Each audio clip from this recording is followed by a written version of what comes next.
Okay, so I'm starting. I want to thank everyone for watching this documentary. As JJ explained, it wasn't only in the USA that activists suffered severe repression for having spoken out to try and close down Huntingdon Life Sciences. The FBI collaborated with British authorities to do the exact same thing here in the UK following the arrest of the SHAC 7. Essentially, because as you've heard from the documentary, pharmaceutical companies were really angry about the SHAC campaign. The SHAC campaign was an incredible success in that just a small group of people were managing to decimate an entire vivisection industry. 250 companies severed ties with Huntingdon Life Sciences. The SHAC campaign was costing the pharmaceutical industry multi-millions, and the pharmaceutical industry were angry. In 2004, pharmaceutical companies started to lobby the government. The head of Britain's largest pharmaceutical company, GlaxoSmithKline, made a statement in the press where he publicly threatened the UK government that unless they took action against animal activists, the pharmaceutical companies were going to start withdrawing from the UK, and the UK economy would lose billions as a result. The City of London put forward a £25 million reward, leading to the conviction of many so-called animal rights extremists. And politicians started to take note. In the Houses of Parliament, politicians discussed how they could stop the SHAC campaign from succeeding, because as you've heard, they were worried that other activist movements were going to copy SHAC's tactics because SHAC's tactics were working. And they resolved to introduce whatever new legislation was necessary, and they resolved to introduce whatever new laws and use whatever existing legislation they had in the arsenal in order to target the SHAC campaign. In 2004, when the SHAC 7 were arrested, I was 16 years old, and I just started to get involved in activism. I always wanted to help animals. Ever since I was a little kid, it's all I wanted to do. And originally I wanted to be a veterinarian because I thought those are the people who help animals. But then I quickly realized that we live in this really weird world where we breed countless billions of animals into existence only to torture and murder them.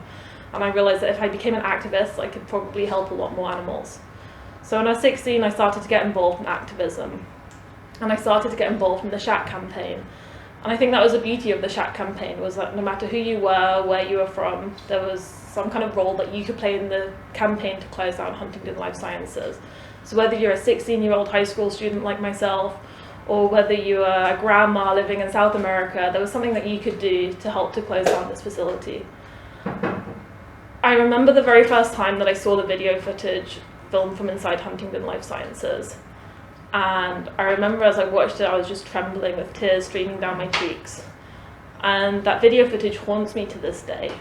Watching that beagle puppy being held by the scruff of her neck as she has a tube forced down her throat so that toxic chemicals can be poured into her stomach.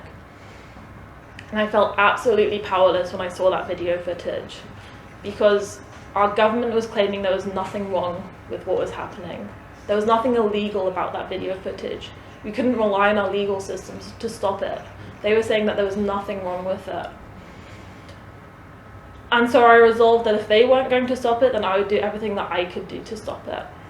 And when the SHAC 7 were arrested, I remember reading about it online. And I remember feeling really frustrated at this legal system, because you expect your legal system to protect the defenseless, and you expect the legal system to target the perpetrators. But in this case, the legal system was calling the people trying to stop animal abuse the criminals, and they were keeping this facility open. They weren't just not acting against this facility, they were purposefully bankrolling it and keeping this facility open. And so in 2006, when I was 18 years old, I moved to the UK. Originally I was living in France, and I moved to the UK with the intention of studying zoology at university. I thought perhaps if I had a degree regarding animals, that perhaps it'd give me some kind of platform to speak up on their behalf.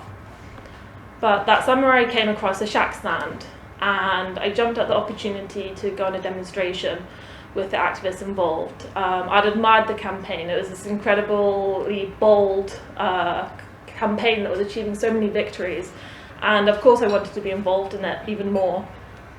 So I went in this demonstration, and it didn't go quite as planned. It was against a facility that was providing delivery services to Huntingdon Life Sciences, and within less than an hour we'd all been unlawfully arrested.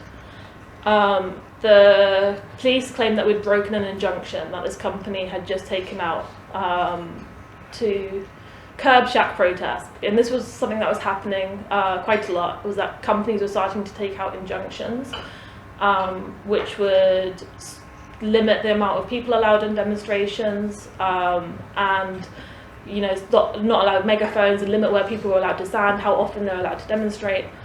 And the police claimed we'd broken this injunction. We actually hadn't. We'd specifically stood really far away from this company so that we wouldn't break the terms of this injunction. But the police didn't want to listen to us, and they put us all into handcuffs, and they drove us to a police station where we were detained for over 12 hours. We had our DNA taken, we had our fingerprints taken, and we were interrogated before finally they seized our mobile phones from us, and they released us in the early hours of the morning, where we were forced to walk for miles back to our car. And every single person in that car that day was under 20 years old. We were just kids, and we just wanted to stop animal abuse, and we were being treated like criminals. And I realized that day that what they were trying to do is they were trying to silence us, and they were trying to intimidate us into inaction, and they were trying to scare us, and it was scary. But I resolved that day that I wasn't going to allow them to silence us, and I wasn't going to allow them to intimidate me out of standing up for the right thing. And I knew that what I was doing was the right thing. I knew that that laboratory needs to be closed down, and I knew that our government ought to be closing it down. And I knew that if they weren't going to do it, then I'd have to do whatever I could do to try and close it down. So my mother was obviously very happy to hear me come home and tell her that I actually wasn't going to go to university after all. I was going to put those plans on hold. Instead, I was going to join the SHAC campaign full time. And so I threw myself into this campaign. I wanted to double down on my efforts. I didn't want the state to have won in silencing people. And so I moved in with fellow activists, and every single day we were working to close down this laboratory. Every single day we were going on demonstrations, we were fundraising, we were getting petitions, we were networking, researching the companies involved, doing tours across Europe. Every single day there was full of something that you could do to help close down this laboratory, and I believed so much that we were going to close it down. I had so much faith and so much confidence with the activists I was working with. They were the most incredibly passionate, determined, intelligent campaigners. The founders of the SHAC campaign had closed down 2 breeding facilities before them, Covent's and Hillgrove Cat Farm, 2 breeding facilities that bred cats and dogs for the vivisection industry, before turning their attention to Huntingdon Life Sciences. I believed if anyone was going to close it down, it was us. And I also ended up finding myself, again, being unlawfully arrested numerous other times. Every single time that I came back into the UK, I was detained under the Terrorism Act. I was threatened with arrest countless times, and every single thing, it seemed like it was designed to try and intimidate you, designed to try and silence you, designed to try and put you off activism. In May 2007, when I was 19 years old, I woke to the sound of glass smashing in my kitchen. It was 5 o'clock in the morning, so I wasn't exactly sure what was going on, but it quickly became apparent as I heard the sounds of men's voices screaming through my house, police, police, and the sounds of stomping coming up the stairs towards my bedroom. And I watched in a paralysed, bless you. And I watched in a paralysed sleepy haze as my bedroom door began to bulge inwards as they started to kick it down.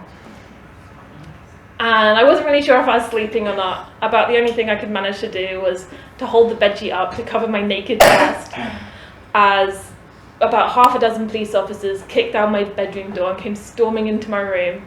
They started to scream at me, "Put your hands up in the air, put your hands up in the air." And I held this bedsheet for what felt like an eternity, until eventually I dropped it because I was so petrified that if I didn't do as they told me to do, that they were going to shoot me.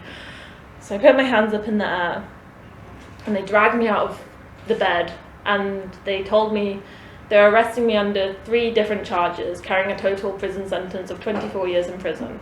And I saw one of the police officers smirking at me, and I recognised him from our protests in London, where he used to film them. And they informed me that they were arresting me for conspiracy to blackmail and 2 offences under SHAC legislation, which was legislation introduced in 2005 after pharmaceutical lobbying, legislation that made it a criminal offence to interfere with the contractual relationship of an animal testing laboratory. They took me down to a police station where I had my shoelaces removed in case I try and kill myself, and I was held for over 36 hours, during which they threatened to force feed me because I couldn't bring myself to eat. And eventually, at the end of the 36 hours, they told me that they were going to be charging me for conspiracy to blackmail, which came to me as a surprise because I didn't believe that I'd ever conspired to blackmail anyone in my life. I'd been protesting. I assumed this was kind of like a case of mistaken identity or some kind of weird thing that would eventually be thrown out of court. But that turned out that they'd put a lot of thought and a lot of effort into figuring out just how to silence the SHAC campaign. And it transpired that they'd been conducting a secret 2-year police investigation on the SHAC campaign, costing £3.5 million. And they weren't going to let us get off easily. They buried us under 50,000 pages of evidence. 50,000 pages of evidence that involved private phone calls with each other, secretly taped audio conversations. They'd been following us and secretly filming us. It seemed like our whole lives had been recorded, except they didn't give us any of the evidence about the undercover police officers or the corporate spies that they'd also had involved in the SHAC campaign. And actually, several of my co-defendants and I are right now trying to pursue a case of that it was a miscarriage of justice because they didn't tell us this information. I was released on court bail, and it took 21 months before we'd finally received the verdicts. I was released on court bail, which meant that we weren't allowed to be involved in the SHAC campaign. We weren't allowed to do any activism. We were basically silenced, and we just had to wait. For 21 months, we had to wait and find out what was happening. You couldn't really move on with your life, and I wasn't allowed to speak to any of my fellow activists involved in the SHAC campaign. And those were kind of my only friends because I'd moved from Europe to the UK, and so suddenly I kind of found myself a bit friendless. Essentially what happened in the USA played out in the UK.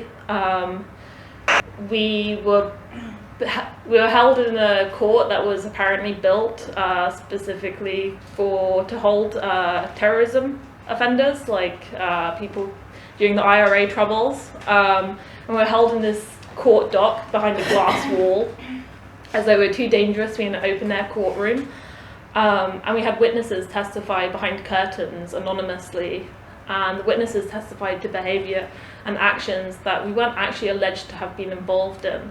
They testified to criminal damage that they'd received at their premises, to threatening letters they'd received, threatening phone calls, but none of that stuff was actually attributed to us.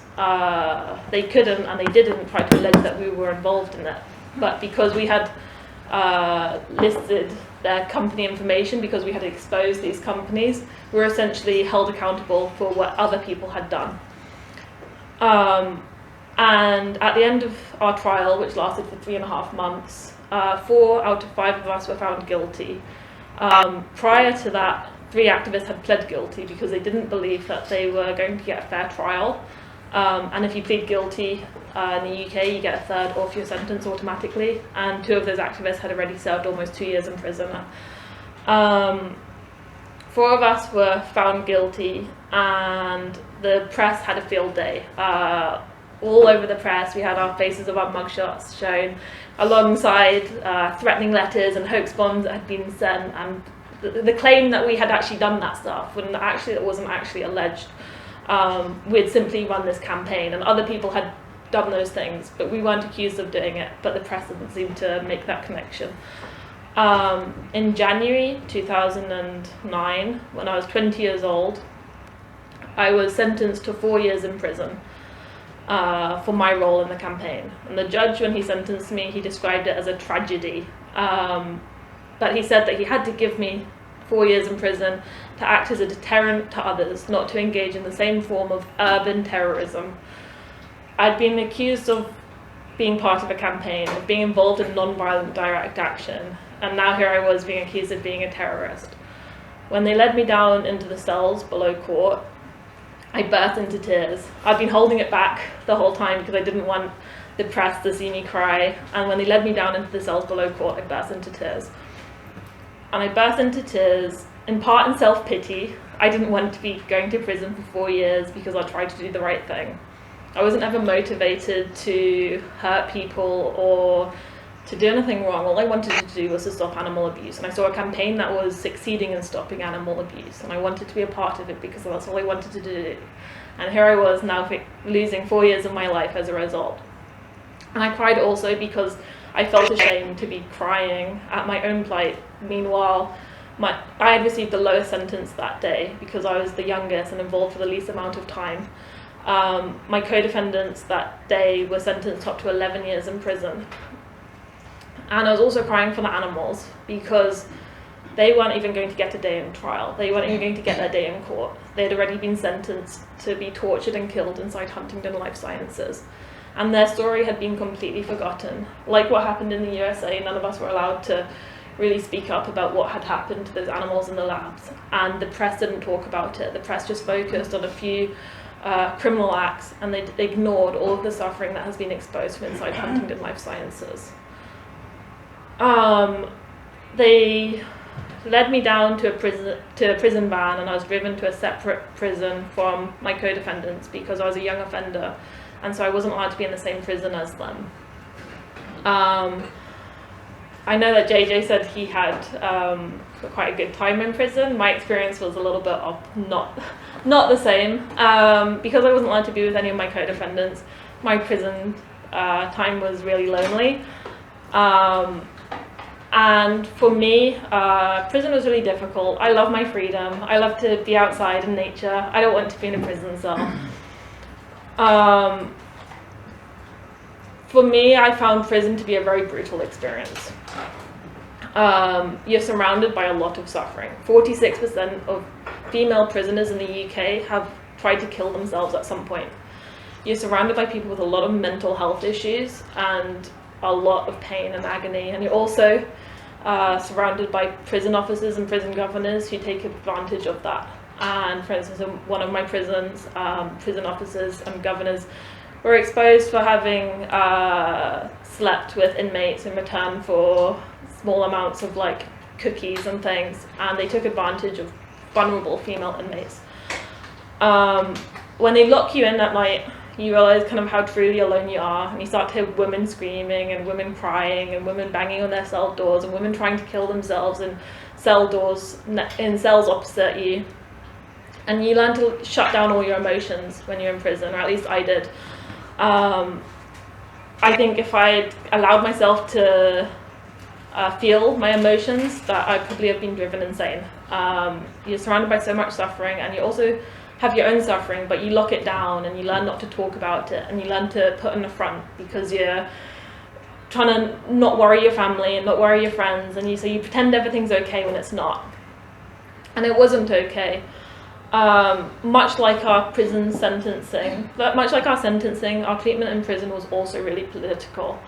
As JJ mentioned, none of us were allowed to have like day release or weekend release, and they give it to murderers, they give it to rapists, they give it to pedophiles. I know people who are convicted under terrorism legislation who are allowed to have day release, and yet here, us activists accused of nothing but non-violent direct action, accused only because we wanted to help animals. None of us were allowed the same opportunities because they said it was too high.